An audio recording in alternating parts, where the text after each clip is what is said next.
Welcome to a lesson on right triangles.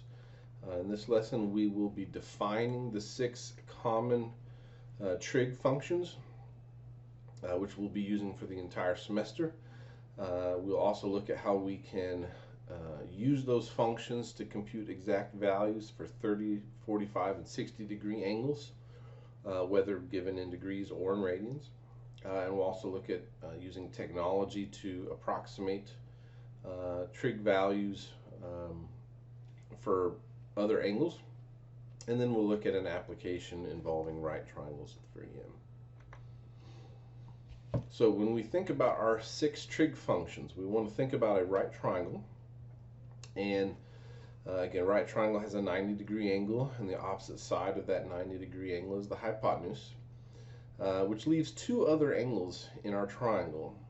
And what we're going to define here works whether, regardless of which of those 2 angles you're talking about. So, say from the illustration I have here, if the angle we're talking about is the lower right angle, from that lower right angle, there is a side opposite that angle. So it's all the way across the triangle. So we refer to it simply as the opposite side. There's also another side that's touching that angle. So it's part of that angle. And so we call this the adjacent side because it's next to the angle. So from this angle, we have the opposite side, we have an adjacent side, and we have a hypotenuse. If you flipped and used the angle at the top end of the top corner of the triangle, we still, again, we have an opposite side, which is all the way across the triangle. We have an adjacent side, which is next to the angle. And then we have the hypotenuse. So the only thing that changes, whether we're talking about one angle or the other, is the location of the opposite and the adjacent sides. They just flip. Okay? So it doesn't matter how the triangle is drawn, which angle you're picking, of the 2 that you're picking, you always have an opposite side, an adjacent side, and then the hypotenuse, again, is always opposite the right triangle. So when we want to talk about our trig functions, we want to define a relationship between 2 of the sides and the angle. Okay, and so we're going to define it as a ratio. So we define sine, so you spell it out S-I-N-E, so that's how we read it, sine, but we abbreviate it S-I-N. Now you don't pronounce it as sin, it's sine. So it's the sine of theta. So theta is the input, so we're taking the sine of the angle. It's not a multiplication either, it's just the sine of that particular angle. We define the sine of the angle to be the ratio of the length of the opposite side divided by the length of the hypotenuse. Okay. We have a similar relationship, which we call cosine, and we abbreviate that COS. So the cosine of whatever angle we're talking about is equal to the ratio of the adjacent side divided by the hypotenuse.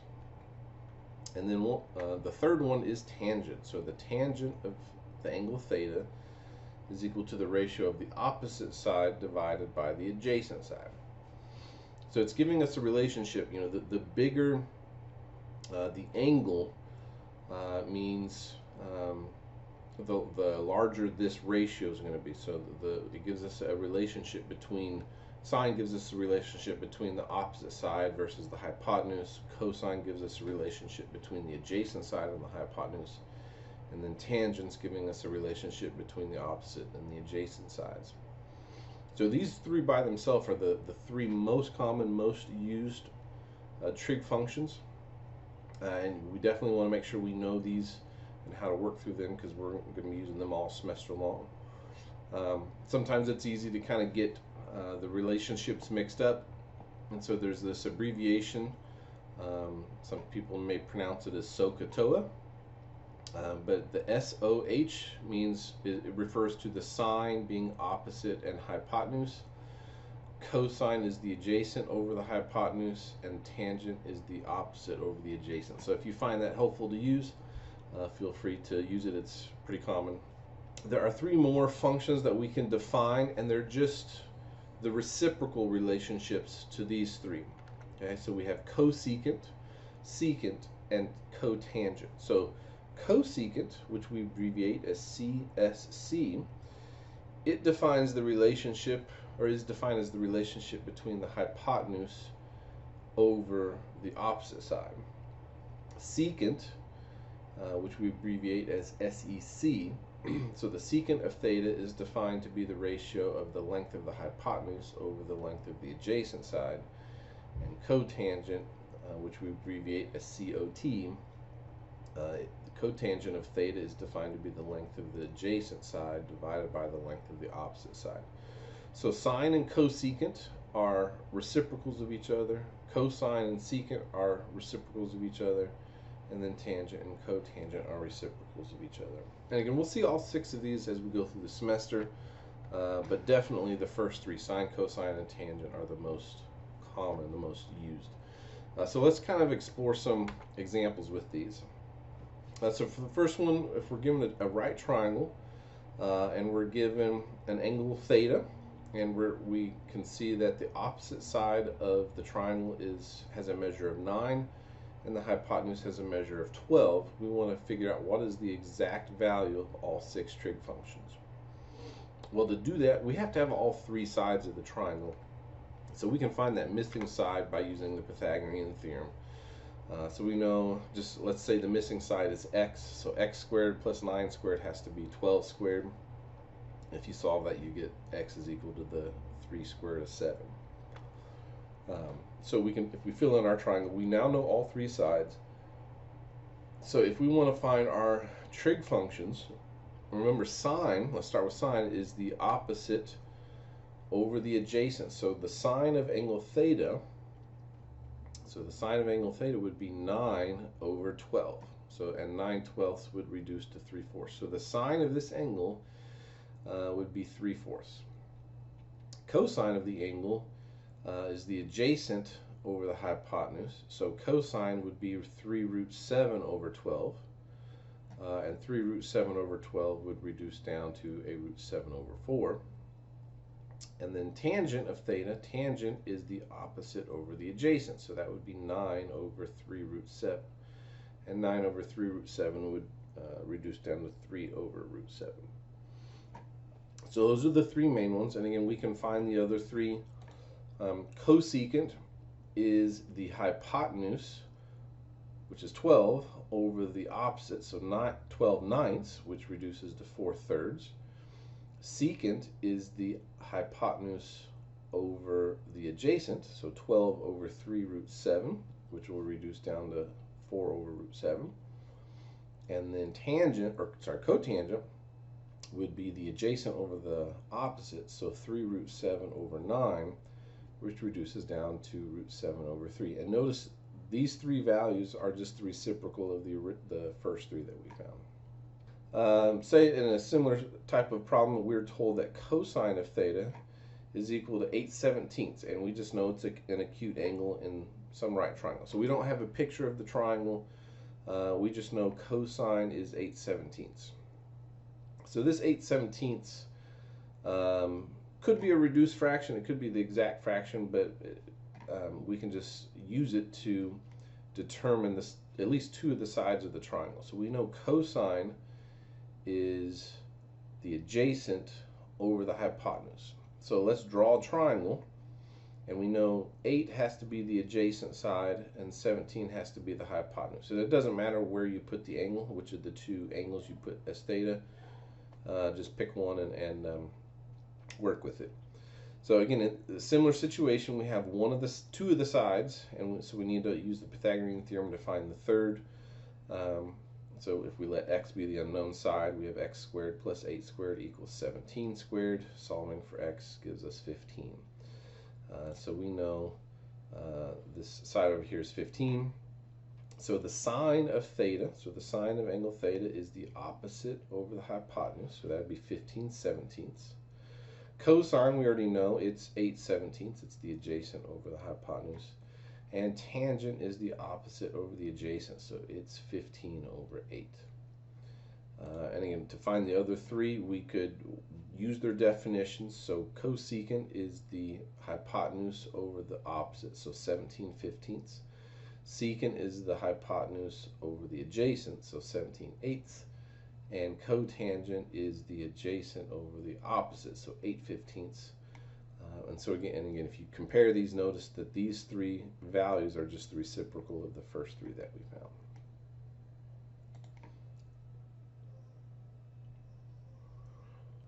We can also use technology to approximate values.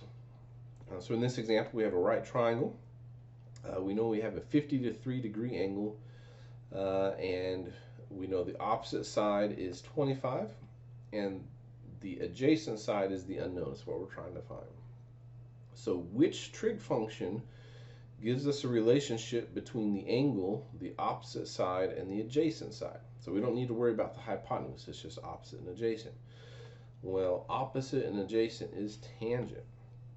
We know the tangent of theta is the opposite over the adjacent. So if we plug values in, we have the tangent of 53 degrees is equal to 25 over x.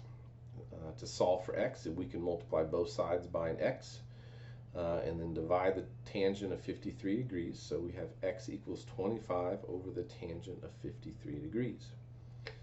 Once we get that, we can go ahead and use our calculator. We do need to make sure it's set into degree mode, and then we just type in 25 divided by the tangent of 53 degrees, and we should end up with an answer of 18.84.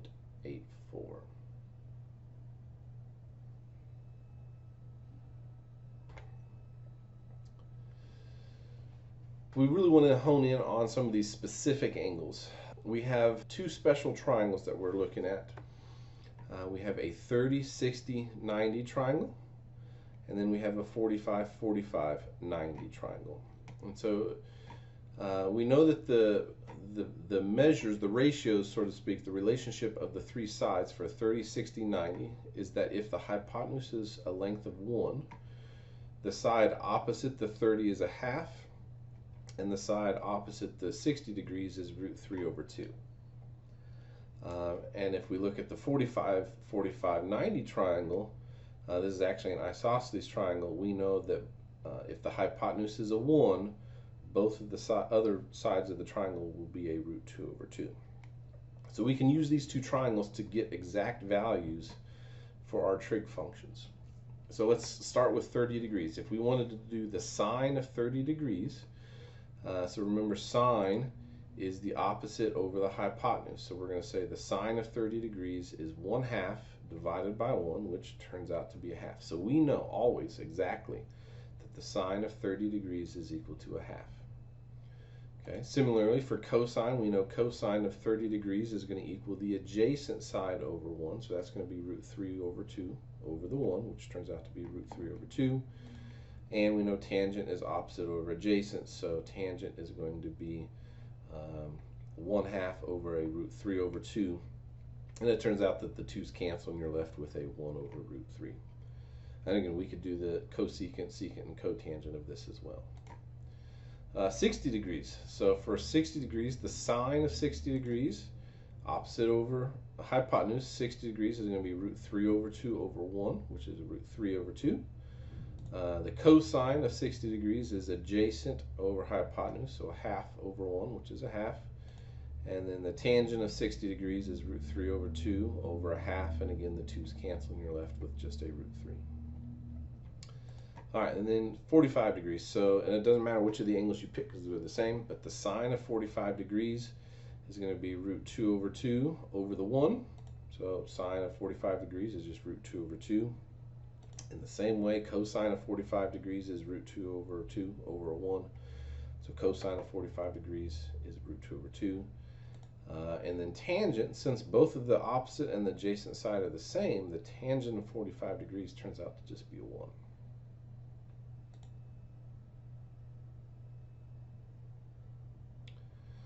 So say we want a similar example, we want to find the value, the exact value this time of a side of the triangle. So it doesn't matter how the triangle is drawn. We have a 30-degree angle here. The side of 5 is the hypotenuse because that's opposite the 90 degrees.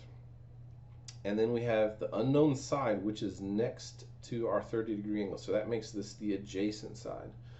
So if we're working with adjacent and hypotenuse, that would mean it's cosine. So we want to take the cosine of our angle, which is adjacent over hypotenuse, Cosine of 30 degrees is x over 5. We multiply the 5 over, and we know cosine of 30 degrees is root 3 over 2. And so we end up getting that this unknown side is 5 root 3 over 2. We could solve a triangle, which solving a triangle means we just want to find all the unknown or the missing parts, the sides, missing sides and angles. So we can start out with this one really easily. Because this is a 45 degree here, we know angle A has to also be a 45 degree angle, which makes this an isosceles triangle. And so all we need to do is figure out the missing side. So we can call either of them x, and since it's isosceles, again, they're both going to be the same length. So to find this side, either of these sides, we need to use either sine or cosine, because we're going to have to tie it into the hypotenuse.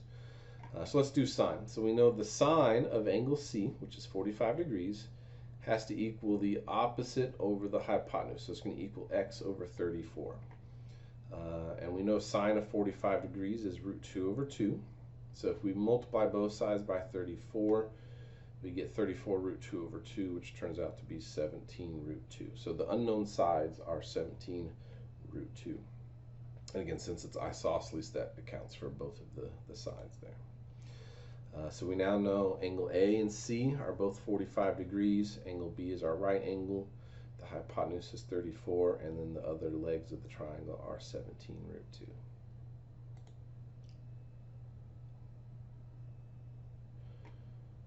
We also need to look at doing all this in terms of radians. We could go through the conversions, but I'll just, you may want to check that just to practice the conversions on your own. But for now, I'll just give them to you that 30 degrees is pi over 6, 45 degrees is pi over 4, 60 degrees is pi over 3, and 90 degrees is pi over 2. For now, it's a little easier to think in terms of degrees, but you need to get into the habit of thinking and working strictly in radians, because we use radians more than we use degrees. So make sure you recognize these numbers, and the main thing is the denominator, the 6, the 4, the 3, and the 2. So let's just work through a few examples here. Say we wanted to compute the sine of pi over 6. So if we remember, pi over 6 is the same thing as 30 degrees. So we go to our triangle, our 30, 60, 90. So at 30 degrees, we know sine is a half. So that means the sine of pi over 6 is a half. If we want to do cosine of pi over 4, remember pi over 4 is the same thing as 45 degrees. So that goes to the 45, 90 triangle. And the cosine of 45 degrees we already looked at and said was going to be the root 2 over 2. Tangent of pi over 3, remember pi over 3 is the same thing as 60 degrees. And we know the tangent of 60 degrees is root 3, so the tangent of pi over 3 is also square root of 3. A few more examples. Secant of pi over 6. So pi over 6, again, is a 30 degree angle. So we go up to our 30, 60, 90. For the secant of 30 degrees, again, it's reciprocals here, so secant of 30 is going to be the hypotenuse over the adjacent. So that's going to be 1 over 3 root 2. You do the reciprocal and you get 2 over root 3. For cosecant is of pi over 3 is the same thing as the cosecant of 60 degrees. Cosecant is the hypotenuse over the opposite side. So from the opposite of 60 degrees, we're going to have 1 over root 3 over 2, and it again turns out to be 2 over root 3. Cotangent of pi over 4 is the same thing as cotangent of 45 degrees, and since the opposite and the adjacent sides are the same, we get 1.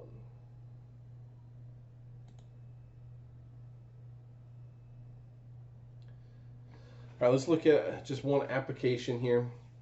We're going to think in terms of line of sight. So if you are looking straight ahead on the horizon, on the horizontal, and you were to look up, so maybe you're looking up to the top of a building or the top of a tree or up to a window or something like that, the amount of rotation that your vision passes through as you look from the horizontal up is, we refer to that as an angle of elevation. So it's an upwards rotation from the horizontal. If you were to, again, look horizontal and look down, so maybe you're looking down to the ground or you're in an airplane looking down. If you're going from the horizontal, the amount of rotation that your vision passes through is we refer to as the angle of depression. Okay, so angle of elevation looks up, angle of depression looks down, both starting at the horizontal.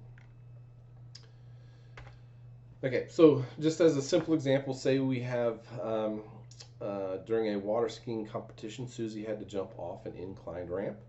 The top edge of the ramp was 6 feet above the water, and the ramp surface had a 20-degree angle of elevation from the water.